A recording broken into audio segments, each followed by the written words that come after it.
Everyone, welcome to the 14th video of infinite series. इस video में हम लोग कोचेज इंटीग्रल टेस्ट के एक दो तीन प्रॉब्लम्स को सॉल्व करेंगे एंड वीडियो को फाइनल टेस्ट देंगे। तो आइए शुरू करते हैं। तो क्वेश्चन नंबर 1 है, determine the convergence and divergence of summation as n is equal to 1 to infinity 1 upon n square plus n using Cauchy integral test. तो ये हमें एक सीरीज दी गई है और हमें इसकी कन्वर्जेंसी डाइवर्जेंसी को चेक करना है, बट हमें मेंशन किया गया है कि आप कोचीज इंटीग्रल टेस्ट का यूज करिए। तो आइए अब हम लोग करते हैं कोचीज इंटीग्रल टेस्ट का यूज, बिकॉज हमने प्रीवियस वीडियो में देखा था कि कैसे हम क्या होता है कोचीज इंटीग्रल टेस्ट और कैसे इसे अप्लाई किया जाता है। तो अभी हम अप्लाई करेंगे इसे। तो ये सीरीज दी गई है और इसे हमें इंटीग्रल में चेंज करना है और फिर इंटीग्रेशन कर देना है। तो वो इंटीग्रेशन अगर इन्फिनिटी या माइनस इन्फिनिटी आता है तो सीरीज विल बी डाइवर्जेंट, और अगर इंटीग्रल एक फाइनाइट वैल्यू मिलता है हमें कि हम किसी फंक्शन पर इंटीग्रेट कर रहे हैं किसी फंक्शन पर, तो अगर हमें फाइनाइट वैल्यू मिलती है तो हम कहेंगे कि series will be convergent. Okay, तो आइए हम लोग सीरीज को इंटीग्रल में चेंज करते हैं।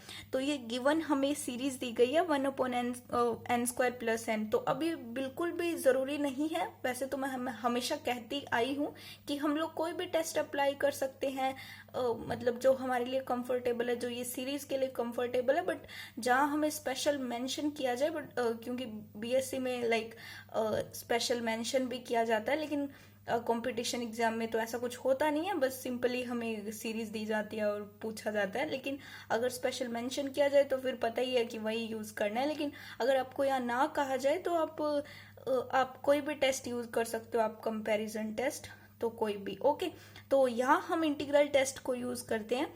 तो un हमें सीरीज दी गई है 1 upon n square plus n, इसे हमें फंक्शन में चेंज करना होता है। तो हम लोग कैसे कर सकते हैं, इज इक्वल्स टू fn, और फंक्शन में चेंज करना मतलब f ऑफ x हमें बनाना है, that means 1 upon x square plus x। तो इस fx को अब हमें इंटीग्रेट करना है। तो इंटीग्रेशन की लिमिट डिपेंड करती है सीरीज पर कि सीरीज कहाँ से शुरू हो रही है और कहाँ खत्म हो रही है। तो शुरू कहाँ से हो रही है, n इज इक्वल्स टू 1 से, खत्म कहाँ हो रही है, इन्फिनिटी। तो हम लोग जो हमारी लिमिट होगी, लोअर लिमिट होगी 1, अपर लिमिट होगी इन्फिनिटी। तो ये एक इम्पोर्टेंट लाइन लिखी है, तो इसे आप लोग भूलिएगा नहीं कि जो सीरीज है और ये इंटीग्रेशन है, साथ साथ दोनों कन्वर्ज करेंगे, साथ साथ डाइवर्ज करेंगे। तो जैसे इंटीग्रेशन जो हमें बताएगा इनफाइनाइट आया, माइनस इनफाइनाइट आया या फाइनाइट वैल्यू देगा, तो उस पर ये सीरीज डिपेंड करेगी कि सीरीज का नेचर कैसा है। ओके, तो अब इसे इंटीग्रेट हम लोग करते हैं। हम लोग एक्स स्क्वायर प्लस एक्स को क्या लिख सकते हैं, हम एक्स इंटू एक्स प्लस 1 ऐसा लिख सकते हैं। तो integration from 1 to infinity 1 upon x plus 1 dx। तो अब इस चीज को हम लोग एक मेथड होता है पार्शियल फ्रैक्शन, उसे हम सोल्व करते हैं, मतलब इसे हम सोल्व करते हैं बाय पार्शियल फ्रैक्शन। तो इस तरह से जो 1 अपॉन में x plus 1, x plus 2, x plus 3, तो इस तरीके के जो भी टर्म होते हैं, जो भी फंक्शन होते हैं, उनको हम पार्शियल फ्रैक्शन से सोल्व करते हैं। तो लेकिन यहाँ पर हमारे पास फंक्शन है 1 अपॉन x प्लस 1, तो इसे हम लोग किससे सोल्व करेंगे, पार्शियल फ्रैक्शन। तो हम यूज करते हैं पार्शियल फ्रैक्शन। उससे पहले हमें पार्शियल फ्रैक्शन को थोड़ा रिवाइज करना चाहिए, बिकॉज आपने 12th में पढ़ा तो होगा, लेकिन एक बार अगर रिवाइज कर लोगे तो अच्छी बात है, भूलोगे नहीं। ओके, तो इसे हम पार्शियल फ्रैक्शन को हमारे पास एक तो शॉर्ट ट्रिक होती है और एक जनरल मेथड होता है। तो पहले हम जनरल मेथड से चलेंगे, फिर मैं थोड़ा शॉर्ट ट्रिक भी बता देती हूँ। तो सबसे पहले हम जनरल मेथड देख लेते हैं। 1 अपॉन x प्लस 1, इसे हम कैसे चेंज कर सकते हैं, a upon x plus b upon x plus 1। तो एक और टाइप का जो फंक्शन होता है, जैसे ये फंक्शन है x प्लस 1 और x स्क्वायर प्लस 2, तो ये भी एक इस पर भी हम पार्शियल फ्रैक्शन लगा सकते हैं। तो वो कैसे लगाएंगे, a upon x plus 1 plus bx plus c upon x square plus 2। तो इस चीज से फर्क पड़ गया ना, x स्क्वायर है तो bx plus c upon x square plus 2। तो इस तरह से हम इसे चेंज करते हैं। तो यहाँ से हमें क्या करना होगा, a b c की वैल्यू निकालनी पड़ेगी। तो लेकिन यहाँ पर हमारे पास सिर्फ दो ही अननोन है, a और b। तो a और b की हमें वैल्यू निकालनी है। तो एलसीएम लेंगे, x प्लस 1 से x प्लस 1 कैंसिल, और ये हमारे पास एक इक्वेशन आ गई, a1 equal a x plus 1 plus bx। तो यहाँ पर हम लोग कुछ x की वैल्यूज पुट करेंगे जिससे हमें a और b की वैल्यू मिल जाए। तो सबसे पहले हम लोग x की वैल्यू 0 पुट कर लेते हैं यहाँ पर, जिससे हमें आसानी से a की वैल्यू मिल जाए। और एक हमने x की वैल्यू 0 इसलिए पुट किया ताकि ये b 0 हो जाए, और x की वैल्यू -1 इसलिए पुट किया ताकि a 0 हो जाए और हमें b मिल जाए। और x की वैल्यू 0 पुट करने पर b 0 हो जाएगा तो हमें a की वैल्यू मिल जाएगी। तो इस तरह से हमें a की वैल्यू 1 मिल गई, b की वैल्यू -1 मिल गई। तो ये जो हमने चेंज किया था इसको, तो a और b की हमने वैल्यू चेंज कर दी। तो उसके बाद हमें कुछ ऐसा देखने को मिला 1/x माइनस 1/x प्लस 1। इसको अगर आप सोल्व करोगे तो आपको सेम मिल जाएगा जो हमारा पहले था, x plus 1 minus x, x से माइनस x कैंसिल, क्या मिला x प्लस 1। तो इस तरह से हम पार्शियल फ्रैक्शन का यूज करते हैं। तो ये तो था जनरल मेथड। अब हम इसकी शॉर्ट ट्रिक देखते हैं। तो शॉर्ट ट्रिक में क्या करना है कि हमें a और b की वैल्यू निकालनी है। तो अगर हम कहते हैं कि हम a की वैल्यू निकालेंगे, तो a की वैल्यू निकालेंगे मतलब a के जो अपॉन में होगा उसको हम 0 के इक्वल रख देंगे, मीन्स x इक्वल टू 0। अब x इक्वल टू 0 ये वैल्यू पुट करेंगे हम यहाँ, बट हम x को छुपा लेंगे। x को हमने छुपा दिया तो a इक्वल क्या मिला हमें 1/x प्लस 1। यहाँ पर x की वैल्यू 0 पुट कर दी तो a की वैल्यू क्या मिल गई 1। सेम b के लिए हमें करना है, b के जो नीचे की टर्म है उसको हम 0 के इक्वल रखेंगे। तो x प्लस 1 को 0 के इक्वल रखा, x की वैल्यू -1 मिली। लेकिन हमने इस टर्म को छुपा लिया तो b की वैल्यू हमें क्या मिली, b is equal to 1/x, और x की वैल्यू क्या है -1, तो b इज इक्वल टू -1। तो a की वैल्यू 1 निकाली, b की वैल्यू -1 निकाली। तो ये कब पॉसिबल है, जब न्यूमेरेटर हमेशा 1 हो या फिर कांस्टेंट हो, बिकॉज कांस्टेंट को तो हम बाहर ब्रैकेट में लिख लेंगे। लेकिन अगर कुछ 3x प्लस 1, 2x प्लस 3 इस टाइप का है तो उसके लिए शॉर्ट ट्रिक काम नहीं करेगी।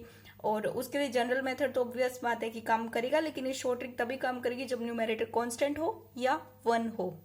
जब हमने फंक्शन को कुछ इस तरह से चेंज कर लिया है तो अब हमारे लिए इंटीग्रेशन करना आसान हो गया है। तो इंटीग्रेशन हम लोग अलग अलग कर देते हैं, और इंटीग्रेशन 1/x का होता है log x, और इसका भी log x प्लस 1 हो जाएगा।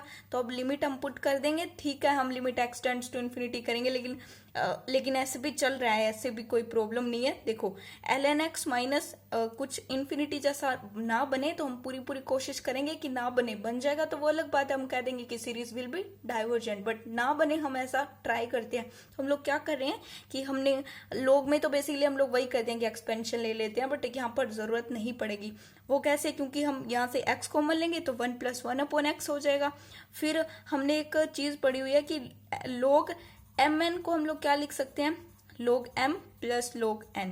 तो ये चीज मैंने बहुत बार बताई भी है। तो इसको हम ओपन कर लेंगे कि log x plus log 1 plus 1/x, तो ये माइनस का अंदर मल्टीप्लाई हो जाएगा। तो log x से log x कैंसिल, तो हमारे पास बचा माइनस log 1 प्लस 1/x। अब इस पर हम लिमिट अप्लाई कर देंगे। तो यहाँ पर लिमिट अप्लाई करने पर क्या मिला हमें, यहाँ पर x की वैल्यू इन्फिनिटी पुट करी तो 1/∞ 0 हो गया, तो माइनस ln1 प्लस ln2 हो गया। तो ln2 एक फाइनाइट वैल्यू है, तो बाई कोची इंटीग्रल टेस्ट जो सीरीज है वो कन्वर्जेंट है। तो ये था हमारा पहला सवाल। आइए अब हम इसी के टाइप का थोड़ा सा दूसरे सवाल पर आते हैं, थोड़ा सा इसी तरह से है। चलिए, तो ये हमें एक सीरीज दी गई है, या तो हम arc tan n लिख सकते हैं या फिर हम tan इनवर्स n लिख सकते हैं। तो tan inverse n upon 1 plus n square, इसको हम ज्यादा अच्छे ढंग से नहीं करेंगे, सिंपली फटाफट से कर लेते हैं, ज्यादा टाइम वेस्ट करने का कोई मतलब नहीं है। एक सवाल को करवा दिया, थ्योरी टाइप अगर आपसे सवाल पूछा जाए तो आप उस तरीके से लिख सकते हो, वरना कंपटीशन में जरूरत ही नहीं पड़ेगी। तो अब इसको हम कर लेते हैं फटाफट से, इस सीरीज को फंक्शन में चेंज करके इसके ऊपर ऑपरेट कर देते हैं। उससे पहले हमें ध्यान रखने की लिमिट कहाँ से शुरू होगी, 1 टू इन्फिनिटी। तो हमारे पास लोअर लिमिट है, अपर लिमिट है, फंक्शन भी है, तो आइए ऑपरेट कर देते हैं इसको। तो un एक सीरीज दी गई है, इसे हमें फंक्शन में चेंज करना है, that means tan inverse x upon 1 plus x square. तो जैसे ये जैसा इंटीग्रेशन का बिहेव होगा वैसा सीरीज का बिहेव होगा। तो इसका हम इंटीग्रेशन करते हैं, tan inverse x upon 1 plus x square. तो हम कैसे करेंगे, हमें एक चीज दिख रही है कि tan इनवर्स x का जो डेरिवेशन होता है वो 1 अपॉन 1 प्लस एक्स स्क्वायर होता है। तो tan इनवर्स x को इसलिए हमने t पुट कर दिया, जिसके बाद इसका डेरिवेशन किया तो 1 upon 1 plus x square dx की जो वैल्यू हमें मिली वो हम dt लिख सकते हैं। tan इनवर्स x को हमने t माना है, तो इंटीग्रेशन ऑफ t dt क्या होता है, t² बाय 2। तो यहाँ पर आपको एक चीज ध्यान में रखनी होगी कि कि या तो अगर आप पूरे फंक्शन को टी में चेंज कर लिया तो या तो आप लिमिट को टी में चेंज कर लो, या फिर आप टी वाले फंक्शन को इंटीग्रेट करके फिर एक्स में चेंज कर लो और फिर लिमिट को चेंज करने की जरूरत नहीं पड़ेगी, तो एक्स वाली लिमिट को पुट कर देना। तो हम वैसा ही करेंगे, हम पहले टी का इंटीग्रेशन कर लेते हैं, फिर इसको एक्स में चेंज कर लेंगे और एक्स वाली लिमिट इसमें पुट कर देंगे। तो टी का इंटीग्रेशन होता है टी स्क्वायर बाय 2, टी की वैल्यू पुट कर दी tan इनवर्स एक्स की स्क्वायर बाय 2, फिर इस पर लिमिट अप्लाई कर दी, तो tan इनवर्स इन्फिनिटी का square minus tan inverse 1, tan inverse infinity, तो इन्फिनिटी की वैल्यू को लिख सकते हैं हम tan pi by 2, tan inverse से tan कैंसिल, पाई बाय 2 का स्क्वायर माइनस tan इनवर्स 1 को लिख सकते हैं हम tan पाई बाय 4, tan से tan इनवर्स कैंसिल, तो pi square upon 4 minus pi square upon 16 solve करने पर हमें एक फाइनाइट वैल्यू मिलती है। सो बाय हम कोची इंटीग्रल टेस्ट कह सकते हैं कि हमें इंटीग्रेशन जो है वो फाइनाइट वैल्यू मिली है, that means series will be convergent. तो हमने 2 सवाल कन्वर्जेंट के कर लिए, आइए अब हम डाइवर्जेंट का एक सवाल करते हैं और देखते हैं कि कैसे इन्फिनिटी माइनस इन्फिनिटी आता है और कैसे हम उसको बोलते हैं कि सीरीज डाइवर्जेंट है। तो क्वेश्चन नंबर 3 में हमें एक सीरीज दी गई है, summation n is equal to 1 to infinity n square e to the power n cube. हमें कन्वर्जेंसी डाइवर्जेंसी देखनी है और हम कोचीज इंटीग्रल टेस्ट का यूज करने वाले हैं यहाँ पर। उसके लिए हमें फंक्शन चाहिए, तो un हमारे पास n square e to the power n cube है इज इक्वल टू fn, और हमें फंक्शन ऑफ x बनाना है, that means x square e to the power x cube. तो इंटीग्रेशन करना है बिकॉज n की वैल्यू 1 है, सीरीज 1 से शुरू हो रही है, इन्फिनिटी पर खत्म हो रही है, इन्फिनिटी तक जा रही है, खत्म तो क्या ही हो रही है, तो integration from 1 to infinity x square e to the power x cube dx। हम लोग क्या करेंगे, इंटीग्रेशन करना है, बहुत ही छोटे मोटे इंटीग्रल है, x क्यूब को हम t मान लेंगे, 3x square dx, x square dx की हमें वैल्यू मिल जाएगी 1/3 dt। 1/3 कॉन्स्टेंट है, बाहर आ जाएगा, इंटीग्रेशन हम e to the power t का इंटीग्रेशन कर देंगे, e to the power t का integration e to the power t होता है, उसके बाद हम t की वैल्यू पुट कर देंगे, हमने पुट कर भी दी, और फिर हम लिमिट अप्लाई कर देंगे। लिमिट अप्लाई करने पर e to the power infinity minus e, तो ये एक वैल्यू हमें मिल गई अनडिफाइन वैल्यू मिल गई, तो हम कहेंगे कि जो इंटीग्रेशन हमें मिला है वो अनडिफाइन मिला है, that means series will be divergent. तो ये कुछ सवाल थे जिनको हमने इस वीडियो में कंप्लीट किया। आई होप आप लोगों को कुछ तो सीखने को मिला होगा। तो फिर मिलते हैं नेक्स्ट वीडियो में, बाय।